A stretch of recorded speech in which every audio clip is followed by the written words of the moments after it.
जिस उपदेश से राम जी को राजकुमार भगवान राम बने, वो उपदेश आप सुन रहे हैं।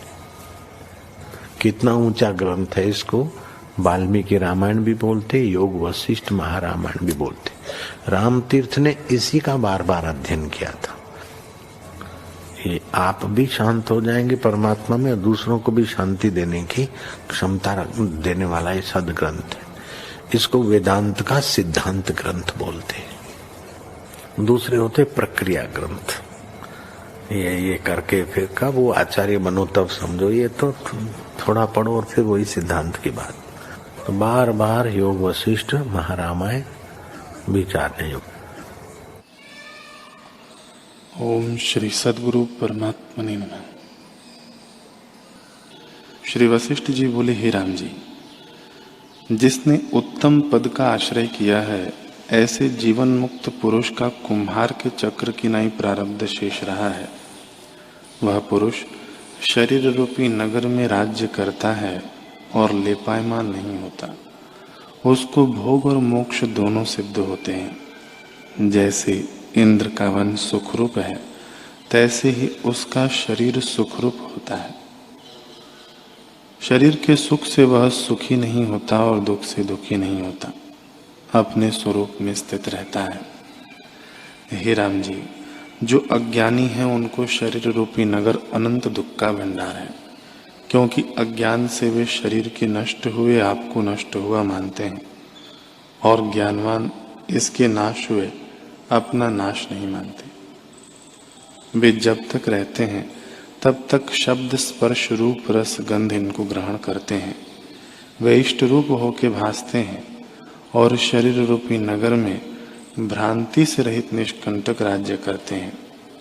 वे लोभ से रहित हैं, इस कारण शत्रु नहीं लेते और उनको अपने स्थान में आने नहीं देते। वे शत्रु काम, क्रोध, मान, मोह आदि अज्ञान रूप हैं। उनमें वे आप प्रवेश नहीं करते और अपने देश में उनको आने नहीं देते, सावधान ही रहते हैं।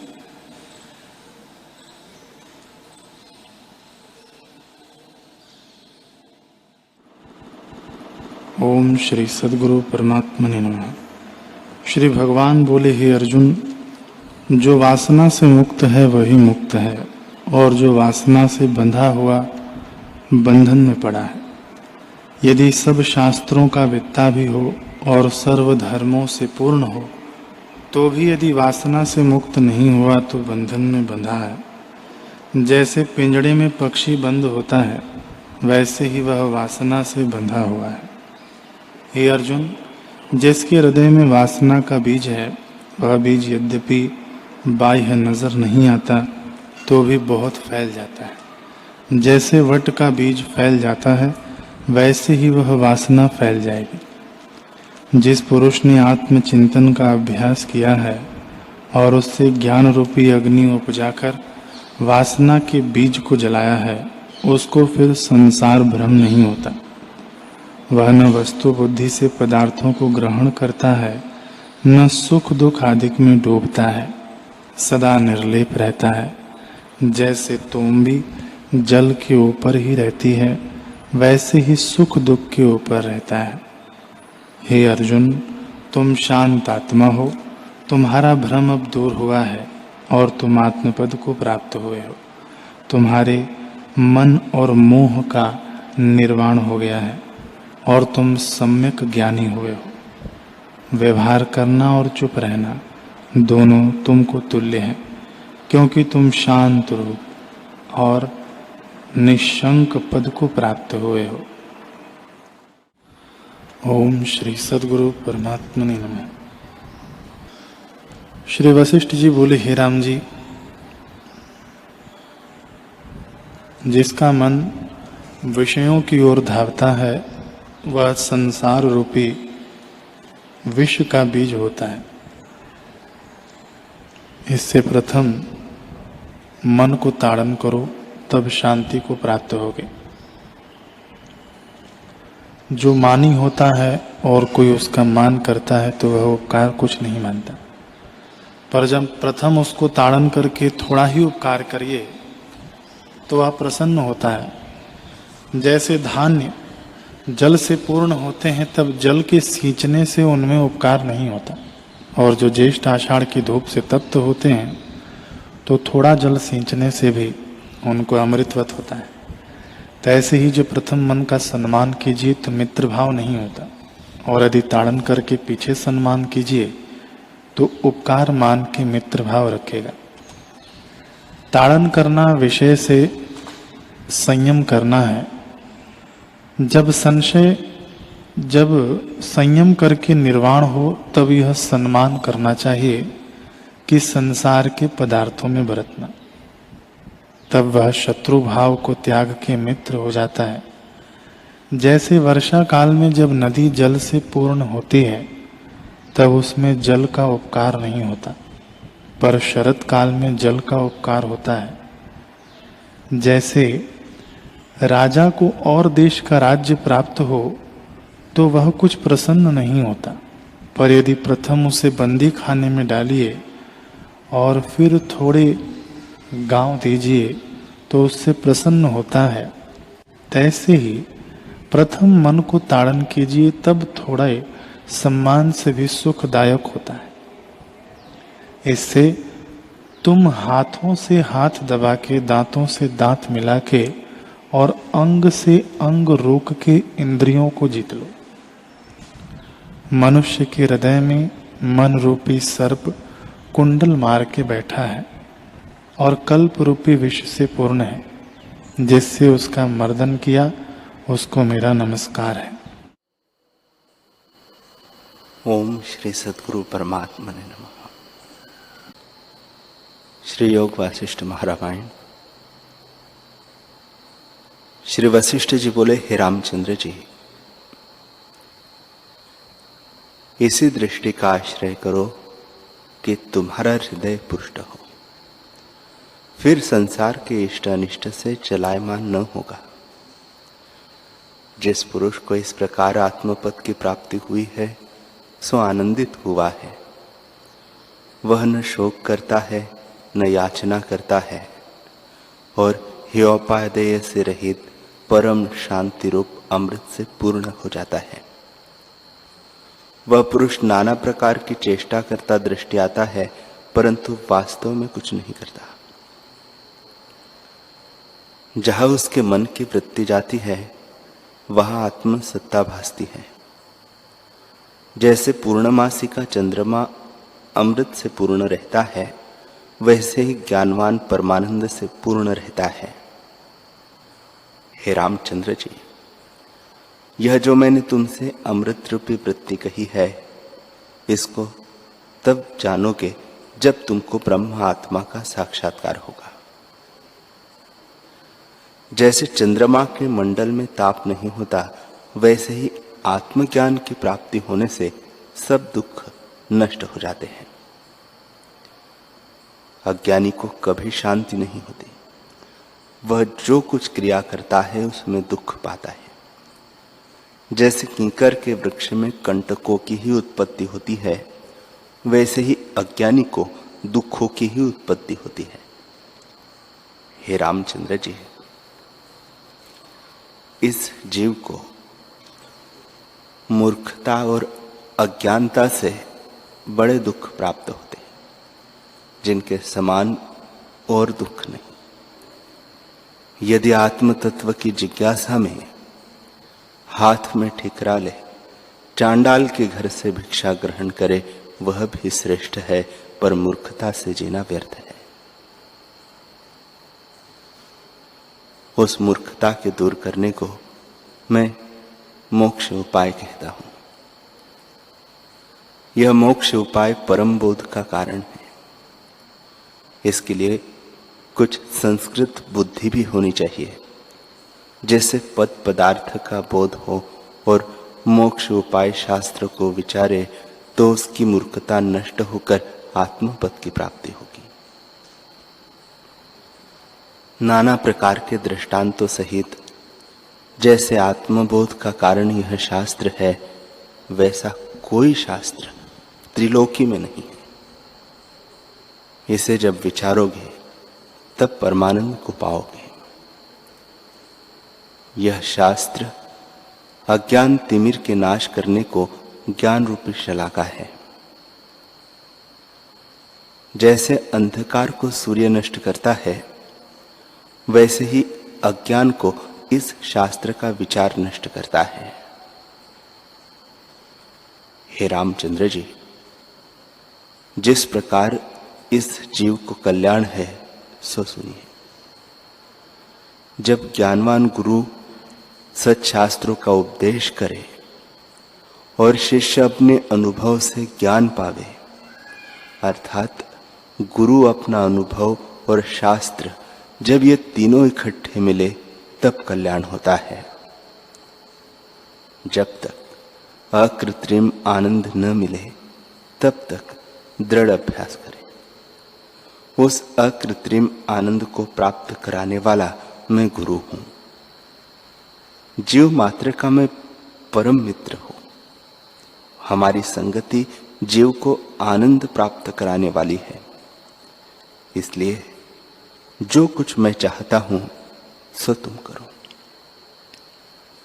संसार के क्षण मात्र के भोगों को त्याग करो, क्योंकि विषय के परिणाम में अनंत दुख है। और हमसे ज्ञानवानों का संग करो। हमारे वचनों के विचार से तुम्हारे सब दुख नष्ट हो जाएंगे।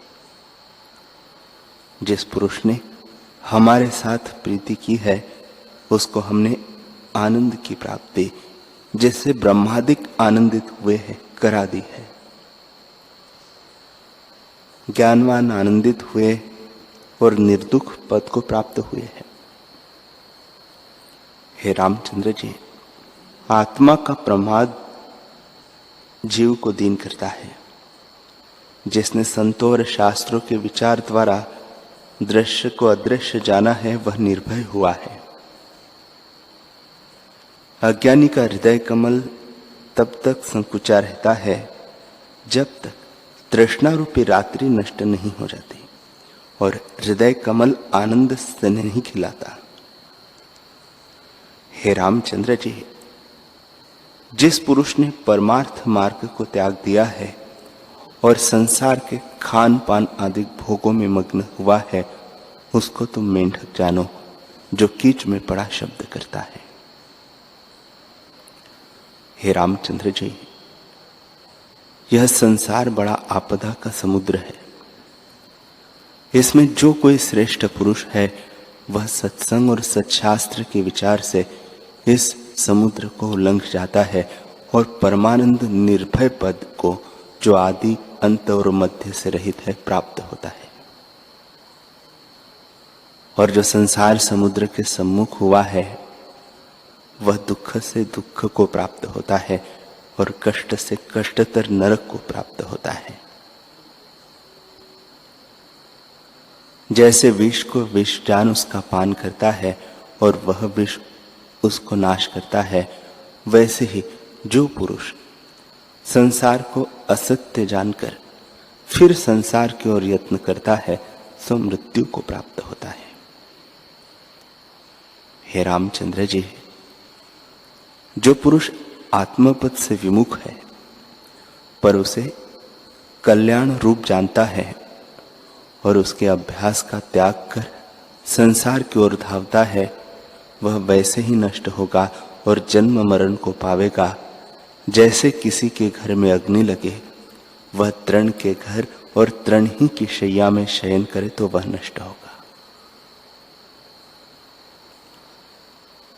जो संसार के पदार्थों में सुख मानते सुख है, वे सुख बिजली की चमक से है, जो होके मिट जाते हैं, स्थिर नहीं रहते। संसार का दुख आगम पाई है। हे रामचंद्र जी, यह संसार अविचार से भासता है और विचार करने से लीन हो जाता है। यदि विचार करने से लीन न होता तो तुमको उपदेश करने का काम ही नहीं था। इसी कारण पुरुषार्थ चाहिए। जैसे हाथ में दीपक हो और अंधा होकर कूप में गिरे, सो मूर्खता है, वैसे ही संसार भ्रम के निवारण करने वाले गुरु और शास्त्र विद्यमान है, जो उनकी शरण न आवे वह मूर्ख है। हे रामचंद्र जी, जिस पुरुष ने संत की संगति और सत्शास्त्र के विचार द्वारा आत्मपद को पाया है, सो पुरुष केवल कैवल्य भाव को प्राप्त हुआ है, अर्थात शुद्ध चैतन्य को प्राप्त हुआ है और संसार भ्रम उसका निवृत्त हो गया है। हे रामचंद्र जी, यह संसार मन के संसरने से उपजा है। जीव का कल्याण बांधव, धन, प्रजा, तीर्थ, देव द्वारा और ऐश्वर्य से नहीं होता, केवल एक मन के जीतने से कल्याण होता है। हे रामचंद्र जी, जिसने ज्ञान परमपद रसायन कहते हैं, जिसको ज्ञान परमपद रसायन कहते हैं, जिसके पाने से जीव का नाश न हो और जिसमें सर्व सुख की पूर्णता हो, इसका साधन समता और संतोष है। इनसे ज्ञान उत्पन्न होता है। आत्मज्ञान रूपी एक वृक्ष है, सो उसका फूल शांति और स्थिति फल है। जिस पुरुष को यह ज्ञान प्राप्त हुआ है, शांतिमान होकर निर्लेप रहता है। उसको संसार का भाव अभाव स्पर्श नहीं होता। जैसे आकाश में सूर्य उदय होने से जगत की क्रिया होती है और जब वह दृश्य होता है तब जगत की क्रिया भी लीन हो जाती है, और जैसे उस क्रिया के होने और न होने में आकाश ज्यों का त्यों है, वैसे ही ज्ञानवान सदा निर्लेप है। उस आत्मज्ञान की उत्पत्ति का उपाय यह मेरा श्रेष्ठ शास्त्र है। हे रामचंद्र जी, जो पुरुष इस मोक्ष उपायक शास्त्र को श्रद्धा संयुक्त पढ़े अथवा सुने, तो उसी दिन से वह मोक्ष का भागी हो। मोक्ष के 4 द्वारपाल हैं, सो मैं तुमसे कहता हूं, जब इनमें से एक भी अपने वश हो, तब मोक्ष द्वार में शीघ्र ही प्रवेश होगा। उन चारों के नाम सुनिए। हे रामचंद्र जी, शम जीव के परम विश्राम का कारण है। यह संसार जो दिखता है, सो मरुस्थल की नदीवत है। इसको देखकर मूर्ख अज्ञानी सुखरूप जल जानकर मृग के समान दौड़ता है, शांति को नहीं प्राप्त होता। जब शमरूपी मेघ की वर्षा हो तब सुखी हो। हे रामचंद्र जी, शम ही परम आनंद, परम पद और शिव पद है। जिस पुरुष ने शम पाया है, सो संसार समुद्र से पार हुआ है। उसके शत्रु भी मित्र हो जाते हैं। हे रामचंद्र जी, जैसे चंद्र उदय होता है तब अमृत की कणा फूटती है और शीतलता होती है, वैसे ही जिसके हृदय में शमरूपी चंद्रमा उदय होता है, उसके सब ताप मिट जाते हैं और परम शांतिमान वह हो जाता है। हे रामचंद्र जी, शम देवता के अमृत समान कोई अमृत नहीं। शम से परम शोभा की प्राप्ति होती है। जैसे पूर्णमासिका के चंद्रमा की कांति परम उज्जवल होती है, वैसे ही शम को पाके जीव की उज्जवल कांति होती है।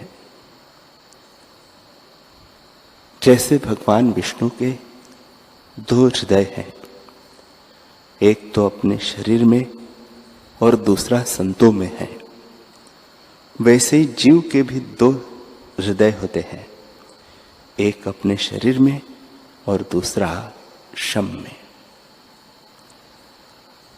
जैसा आनंद शमवान को होता है वैसा अमृत पीने से भी नहीं होता। हे रामचंद्र जी, कोई कोई प्राण से प्रिय अंतर्धान होकर फिर प्राप्त हो तो जैसा आनंद होता है उस आनंद से भी अधिक आनंद शमवान को होता है। उसके दर्शन से जैसा आनंद होता है ऐसा आनंद राजा, मंत्री और सुंदर स्त्री को भी नहीं है। हे रामचंद्र जी, जिस पुरुष को शम की प्राप्ति हुई है वह वंदना करने और पूजने योग्य है। जिसको शम की प्राप्ति हुई है उसको उद्वेग नहीं होता और अन्य लोगों से उद्वेग नहीं पाता। उसकी क्रिया और वचन अमृत की नाई मीठे और चंद्रमा की किरण के समान शीतल और सबको हृदय राम है। हे रामचंद्र जी, जैसे बालक माता को पाके आनंदित होता है वैसे जिसको शम की प्राप्ति हुई है उसके संग से जीव अधिक आनंदवान होता है। जैसे किसी का बांधव मुआ हुआ फिर आवे और उसको आनंद प्राप्त हो, उससे भी अधिक आनंद शम संपन्न पुरुष को होता है। हे रामचंद्र जी, ऐसा आनंद चक्रवर्ती और त्रिलोकी का राज्य पाने से भी नहीं होता। जिसको शम की प्राप्ति हुई है उसके शत्रु भी मित्र हो जाते हैं। उसको सर्प और सिंह का भय नहीं रहता, बल्कि किसी का भी भय नहीं रहता। वह सदा निर्भय शांत रूप रहता है। हे रामचंद्र जी, जो कोई कष्ट प्राप्त हो और काल की अग्नि भी आ लगे तो भी वह चलायमान नहीं होता, सदा शांत रूप रहता है। जैसे शीतल चांदनी चंद्रमा में स्थिर है वैसे ही जो कुछ गुण और संपदा है सब शमवान के हृदय में आस्थित होती है। हे राघव, जो पुरुष आध्यात्मिक आदि ताप से जलता है उसके हृदय में कदाचित शम की प्राप्ति हो तो सब ताप मिट जाते हैं। जैसे तप्त पृथ्वी वर्षा से शीतल हो जाती है वैसे ही उसका हृदय शीतल हो जाता है। जिसको शम की प्राप्ति हुई है सो सब क्रिया में आनंद स्वरूप है। उसको कोई दुख नहीं स्पर्श करता। जैसे वज्र और शिला को बाण नहीं वेद सकता वैसे जिस पुरुष ने शम रूपी कवच पहना है उसको आध्यात्मिक आदि ताप भेद नहीं सकते। वह सर्वदा शीतल रूप रहता है। हे रामचंद्र जी, तपस्वी, पंडित, याज्ञिक और धनाढ्य पूजा में मान करने योग्य है, परंतु जिसको शम की प्राप्ति हुई है सो सबसे उत्तम और सबके पूजने योग्य है। उसके मन की वृत्ति आत्म तत्व को ग्रहण करती है और सब क्रिया में सो होती है। जिस पुरुष को शब्द, स्पर्श, रूप, रस और गंध क्रिया के विषयों के इष्ट अनिष्ट में राग द्वेष नहीं होता उसको शांतात्मा कहते हैं। हे रामचंद्र जी, जो संसार के रमणीय पदार्थ में बंधमान नहीं होता और आत्मानंद से पूर्ण है उसको शांतिमान कहते हैं। उसको संसार के शुभ अशुभ का मलिनपना नहीं लगता। वह तो सदा निर्लेप रहता है। जैसे आकाश सब पदार्थों से निर्लेप है वैसे ही शांतिमान सदा निर्लेप रहता है। हे रामचंद्र जी, ऐसा पुरुष इष्ट विषय की प्राप्ति में हर्षवान नहीं होता और अनिष्ट की प्राप्ति में शोकवान नहीं होता। वह अंतःकरण से सदा शांत रहता है और उसको कोई दुख स्पर्श नहीं करता।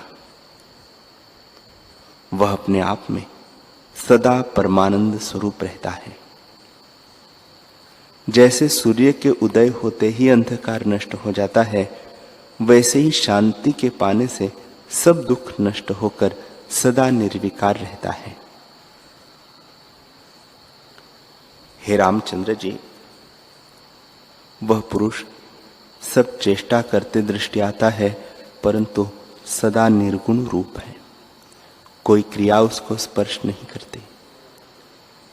जैसे जल में कमल निर्लेप रहता है, वैसे ही शांतिमान सदा निर्लेप रहता है।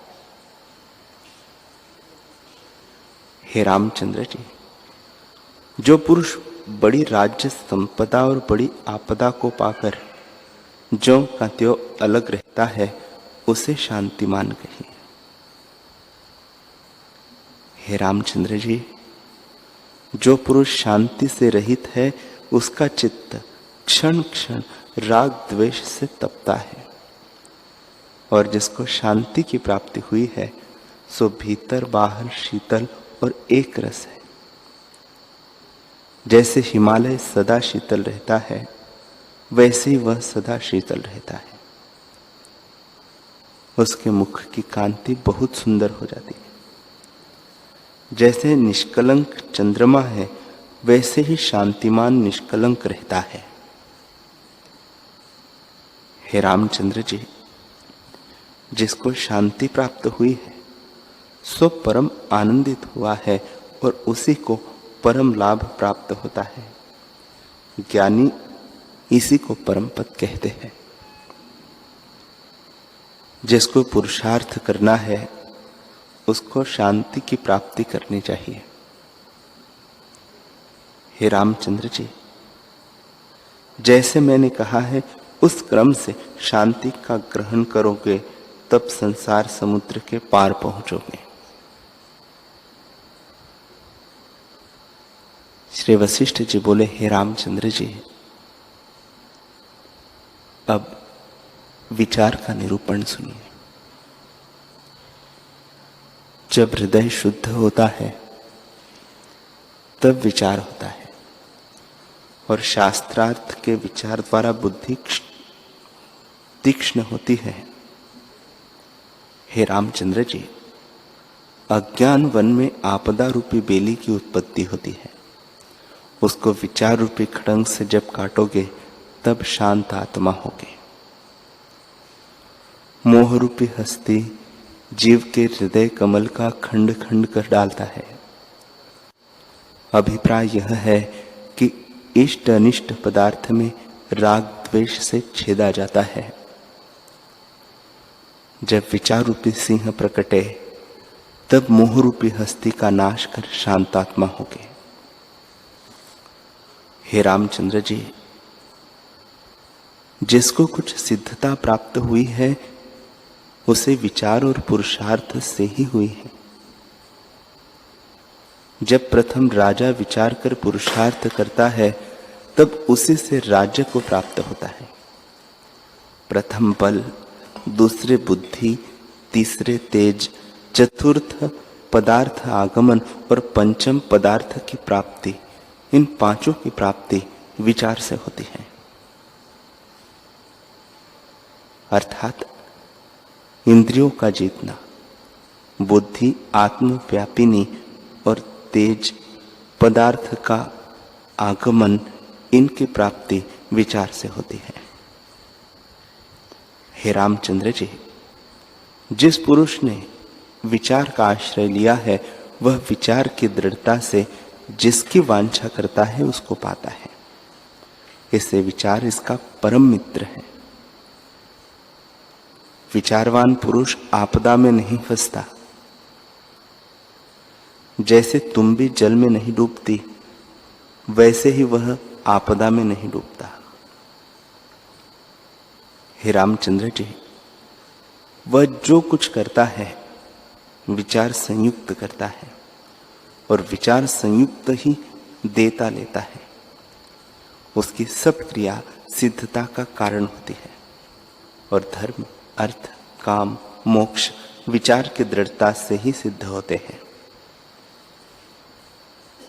विचार रूपी कल्प वृक्ष में जिसका अभ्यास होता है सोई पदार्थों की सिद्धि को पाता है।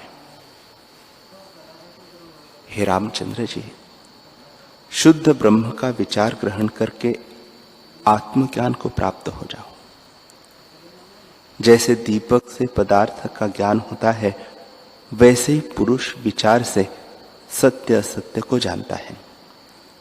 जो असत्य को त्याग कर सत्य की ओर यत्न करता है, उसी को विचारवान कहते हैं। हे रामचंद्र जी, संसार रूपी समुद्र में आपदा की तरंगे उठती हैं। विचारवान पुरुष उनके भाव अभाव में कष्टवान नहीं होता। जो कुछ क्रिया विचार संयुक्त होती है, उसका परिणाम सुख है, और जो विचार बिना चेष्टा होती है, उससे दुख प्राप्त होता है। हे रामचंद्र जी, अविचार रूपी कंटक के वृक्ष से दुख के बड़े कंटक उत्पन्न होते हैं। अविचार रूपी रात्रि में तृष्णा रूपी पिशाचिनी विचरती है, और जब विचार रूपी सूर्योदय होता है, तब अविचार रूपी रात्रि पर तृष्णा रूपी पिशाचिनी नष्ट हो जाती है। हे रामचंद्र जी, हमारा यही आशीर्वाद है कि तुम्हारे हृदय से अविचार रूपी रात्रि नष्ट हो जाए। विचार रूपी सूर्य से अविचारित संसार दुख का नाश होता है। जैसे बालक अविचार से अपनी परछाई को वैताल कल्प के भय पाता है और विचार करने से भय नष्ट हो जाता है, वैसे ही अविचार से संसार दुख देता है, और सच्छास्त्र द्वारा युक्ति कर विचार करने से संसार का भय नष्ट हो जाता है। हे रामचंद्र जी, जहां विचार है वहां दुख नहीं है। जैसे जहां प्रकाश है वहां अंधकार नहीं होता, और जहां प्रकाश नहीं वहां अंधकार रहता है, वैसे ही जहां विचार है वहां संसार भय नहीं है, और जहां विचार नहीं वहां संसार भय रहता है। जहां आत्मविचार उत्पन्न होता है वहां सुख देने वाले शुभ गुण स्थित होते हैं। जैसे मणि सरोवर में कमल की उत्पत्ति होती है, वैसे ही विचार में शुभ गुणों की उत्पत्ति होती है। जहां विचार नहीं है वहां ही दुख का आगमन होता है। हे रामचंद्र जी, जो कुछ अविचार से क्रिया करते हैं सो दुख का कारण होते हैं। जैसे बिल को खोद के मृत्तिका निकालता है, वह जहां इकट्ठी होती है वहां बेली की उत्पत्ति होती है। वैसे ही अविचार से जो मृत्तिका रूपी पाप क्रिया को इकट्ठी करता है, उससे आपदा रूपी बेली उत्पन्न होती है। अविचार रूपी घुन के खाए हुए सूखे वृक्ष से सुख रूपी फल नहीं निकलते। अविचार उसका नाम है जिसमें शुभ और शास्त्र अनुसार क्रिया न हो। हे रामचंद्र जी, अविवेक रूपी राजा है और विचार रूपी उसकी ध्वजा है। जहां विवेक रूपी राजा आता है, वह विचार रूपी ध्वजा भी उसके साथ फिरती है, और जहां विचार रूपी ध्वजा आती है, वह विवेक रूपी राजा भी आता है। जो पुरुष विचार से संपन्न है सो पूजन योग्य है। जैसे द्वितीया के चंद्रमा को सब नमस्कार करते हैं, वैसे विचारवान को सब नमस्कार करते हैं। हे रामचंद्र जी, हमारे देखते देखते अल्प बुद्धि भी विचार की दृढ़ता से मोक्ष पद को प्राप्त हुए हैं। इससे विचार सबका परम मित्र है।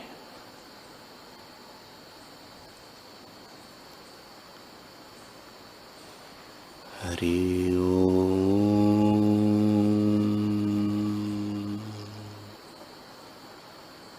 हरि ओम।